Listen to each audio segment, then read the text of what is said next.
Assalamualaikum warahmatullahi wabarakatuh.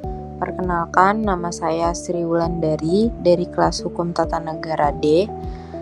Di video ini saya akan menjelaskan materi mengenai mekanisme penyelesaian sengketa pemilu. Penyelesaian sengketa pemilu pertama bisa melalui Bawaslu atau Badan Pengawasan Pemilihan Umum.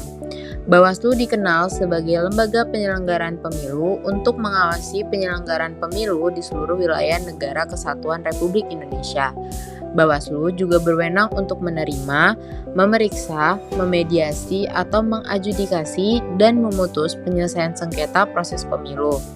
Serta Bawaslu bisa mengoreksi putusan dan rekomendasi Bawaslu Provinsi dan Bawaslu Kabupaten atau Kota apabila terdapat hal yang bertentangan dengan ketentuan peraturan perundang-undangan. Pada dasarnya, kewenangan Bawaslu dalam proses kuasi yudisial adalah kewenangan menerima, memeriksa, mengkaji, dan memutuskan pelanggaran administrasi pemilu. Putusan Bawaslu mengenai penyelesaian sengketa proses pemilu merupakan putusan yang bersifat final dan mengikat, kecuali putusan terhadap sengketa proses pemilu yang berkaitan dengan yang pertama, verifikasi partai politik peserta pemilu, yang kedua, penetapan daftar calon tetap anggota DPR, DPD, DPRD Provinsi, dan DPRD Kabupaten atau Kota, yang ketiga, penetapan pasangan calon. Dalam hal penyelesaian sengketa proses pemilu, sebagaimana dimaksud yang di atas dilakukan oleh Bawaslu, tidak diterima oleh para pihak, maka para pihak dapat mengajukan upaya hukum kepada PT UN. Selanjutnya, penyelesaian sengketa pemilu melalui Pengadilan Tata Usaha Negara atau PT UN. Penyelesaian sengketa pemilu melalui PT UN merupakan salah satu mekanisme hukum yang dapat ditempuh untuk menangani perselisihan administratif terkait keputusan atau tindakan yang dikeluarkan oleh Badan Penyelenggaraan Pemilu, khususnya Komisi Pemilihan Umum atau KPU atau badan terkait lainnya. Proses persidangan di PT UN bertujuan untuk menguji keabsahan keputusan penyelenggaraan pemilu berdasarkan peraturan perundang-undangan dan asas-asas umum pemerintahan yang baik. Hakim PT UN dapat memutuskan untuk menguatkan, membatalkan, atau memerintahkan penyelenggaraan pemilu untuk mengeluarkan keputusan baru yang sah. Jika pihak yang bersengketa masih tidak puas dengan putusan PT UN, mereka dapat mengajukan banding ke Pengadilan Tinggi Tun dan kemudian ke Mahkamah Agung melalui kasasi. Mekanisme ini bertujuan untuk menjaga kepastian hukum, melindungi hak-hak peserta pemilu, dan memastikan setiap keputusan administratif yang diambil penyelenggaraan pemilu sesuai dengan prinsip keadilan dan demokrasi. Selanjutnya, mekanisme penyelesaian sengketa pemilu melalui Mahkamah Konstitusi. Penyelesaian sengketa pemilu melalui Mahkamah Konstitusi atau MK merupakan mekanisme hukum untuk menangani perselisihan hasil pemilu yang berfokus pada penentuan hasil suara yang mempengaruhi penetapan pemenang pemilu. Hal ini diatur dalam 24C ayat 1 Undang-Undang 1945 dan lebih rinci dijelaskan dalam Undang-Undang Nomor 7 Tahun 2017 tentang Pemilihan Umum. MK berwenang mengadili perselisihan hasil pemilu baik untuk pemilu presiden, legislatif maupun DPD. Selanjutnya, syarat gugatan sengketa pemilu di Mahkamah Konstitusi. Yang pertama, menurut pasal 74 ayat 3 Undang-Undang Mahkamah Konstitusi yang menyatakan bahwa permohonan hanya dapat diajukan dalam jangka waktu paling lambat 3 kali 24 jam sejak KPU mengumumkan penetapan hasil pemilihan umum secara nasional. Yang kedua, pemohon harus menguraikan secara jelas kesalahan dalam hasil perhitungan suara yang diumumkan oleh KPU. Yang ketiga, selain menguraikan kesalahan, pemohon juga harus menyatakan permintaan pembatalan terhadap hasil perhitungan suara yang diumumkan oleh KPU, serta menetapkan hasil perhitungan yang benar menurut versi mereka. Pembahasan selanjutnya yaitu prosedur penyelesaian sengketa pemilu. Prosedur penyelesaian sengketa pemilu yang pertama yaitu mediasi.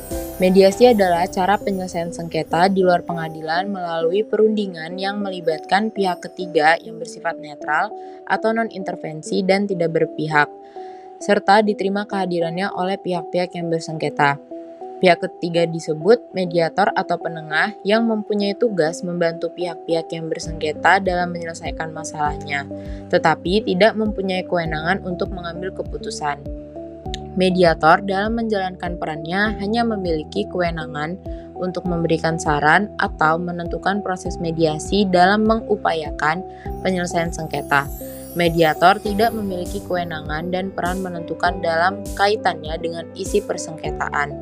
Ia hanya menjaga bagaimana proses mediasi dapat berjalan sehingga menghasilkan kesepakatan atau agreement dari para pihak. Sebelum para pihak menandatangani kesepakatan, mediator memeriksa materi kesepakatan perdamaian untuk menghindari ada kesepakatan yang bertentangan dengan hukum atau yang tidak dapat dilaksanakan atau yang memuat itikat tidak baik. Para pihak wajib menghadapi kembali kepada hakim pada hari sidang yang telah ditentukan untuk pemberitahuan kesepakatan perdamaian. Para pihak dapat mengajukan kesepakatan perdamaian kepada hakim untuk dikuatkan dalam bentuk akta perdamaian. Jika para pihak tidak menghendaki kesepakatan perdamaian yang dikuatkan dalam bentuk akta perdamaian, kesepakatan perdamaian harus memuat klausula pencabutan gugatan atau klausula yang menyatakan perkara telah selesai. Selanjutnya ada proses adjudikasi. Adjudikasi ditempuh jika tidak terjadi kesepakatan atau mufakat antara para pihak. Maka kemudian dengan mekanisme adjudikasi, terkait kewenangan Bawaslu melakukan adjudikasi sengketa proses pemilu antara KPU dan peserta juga antara peserta dengan peserta menjadikan Bawaslu layaknya lembaga superbadi. Terhadap putusan adjudikasi yang diterbitkan oleh Bawaslu Provinsi atau Bawaslu Kabupaten atau Kota yang tidak memuaskan pihak pemohon, maka pemohon dapat melakukan upaya administrasi melalui pengajuan permohonan koreksi putusan yang paling lama 1 hari kerja setelah putusan Bawaslu Provinsi dan atau Bawaslu Kabupaten Kota dibacakan. Bawaslu memiliki waktu paling lama 2 hari kerja sejak permohonan koreksi diregister untuk menerbitkan hasil koreksi.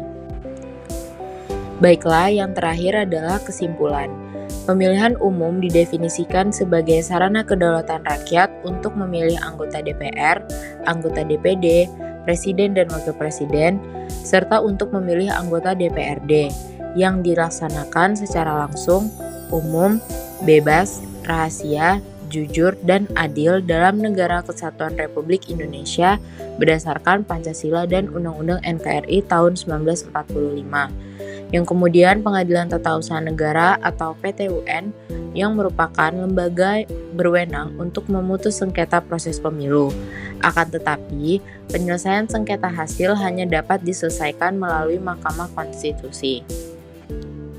Sekian pemaparan materi saya mengenai mekanisme penyelesaian sengketa pemilihan umum yang ada di Indonesia. Mohon maaf bila ada salah kata. Wassalamualaikum warahmatullahi wabarakatuh.